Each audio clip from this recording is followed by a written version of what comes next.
Iran ने clear संदेश दिया कि अगर तुम एआई का इस्तेमाल करोगे तो मैं तुम्हारे डेटा सेंटर्स उड़ा दूंगा। उसने यूएई के अंदर जो है पहले एक डेटा सेंटर उड़ाया एडब्ल्यूएस का, अमेज़न का, और उसके बाद बहरीन के अंदर भी एक दूसरा डेटा सेंटर पे अटैक किया। ये 12 घंटे के अंदर 2 डेटा सेंटर्स पे जो है अटैक हुए हैं। जब न्यूज के अंदर ऐसी खबरें आएंगी कि एआई का इस्तेमाल जो है वो ईरान के ऊपर अटैक करने में हुआ है, तो ईरान अब डेटा सेंटर्स को एज अ वेपन देखने लगा है। ठीक है, पहले आज से पहले कभी भी जंगे होती थी, डेटा सेंटर्स पे अटैक नहीं होते थे। डेटा सेंटर्स को इंटरनेट का एक इंफ्रास्ट्रक्चर कंपनीज की तरह देखा जाता था। लेकिन जब एआई का इस्तेमाल अब अगर वॉर में हो रहा है, तो अब जो ईरान ने ये करके दिखाया कि भाई अगर तुम एआई का इस्तेमाल वॉर में कर रहे हो तो डेटा सेंटर्स हमारे लिए एक वेपन की तरह है और हम इन्हें डिस्ट्रॉय करें। तो इसका मतलब क्या है कि डेटा सेंटर्स आज से पहले प्रिपेयर्ड नहीं थे। डेटा सेंटर्स को जब बनाया जाता था तो बायोमेट्रिक्स और हैकर्स से सेफगार्ड करने के लिए बनाया जाता था, उनसे सेफ रखने के लिए बनाया जाता था, इस तरीके से डिजाइन किया जाता था। कभी डेटा सेंटर्स ने ये नहीं सोचा था कि उनके ऊपर मिसाइल्स के अटैक भी हो सकते हैं। आज के बाद जब भी दुनिया में, आज सोचिए ना कि दुनिया में 11,500-12,000 डेटा सेंटर्स हैं, जिसमें से 50% अमेरिका में है, बाकी जर्मनी में है, यूके में है। अब डेटा सेंटर्स जहां भी दुनिया में बनेंगे तो वो यही सोच के बनेंगे कि कल को उन पे अटैक ना हो जाए, क्योंकि हम देख रहे हैं कि एआई का इस्तेमाल अगर वॉरफेयर में बढ़ रहा है तो डेटा सेंटर्स जो है वो एक वेपन की तरह देखे जाएंगे दूसरे देश के द्वारा। अच्छा, उसके अलावा दुनिया में एक और चीज देख रही है कि ईरान को कहीं ना कहीं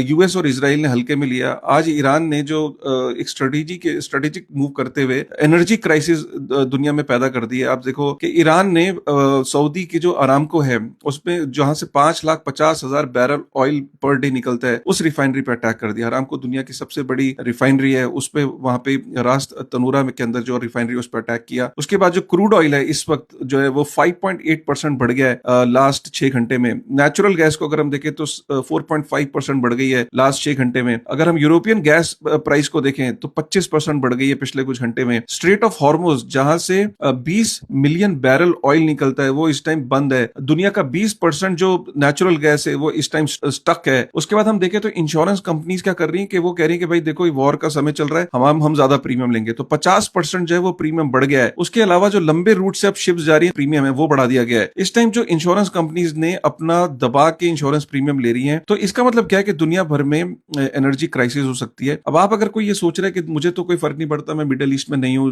मेरे पे तो जंग का फर्क नहीं पड़ता, जंग का फर्क पड़ता है, क्योंकि अभी एनर्जी क्राइसिस होगी। एनर्जी क्राइसिस की वजह से सप्लाई चेन जो है वो हिट हुआ है। उसके बाद इन्फ्लेशन विकराल रूप से वापस आ सकती है और उधर से एआई का थ्रेट है जो कि आपकी जॉब को इनसिक्योर करके बैठा हुआ है। आने वाले समय में जब भी आप ये सोचें कि मुझे क्या ही फर्क पड़ता है, मैं तो यहां बैठा हूं, वो तो मिडिल ईस्ट में लड़ाई चल रही है, लड़ाई का जो फर्क है वो आपकी पॉकेट पे भी पड़ता है। अगर आप अग्री करते हो तो एक बार कमेंट करेगा।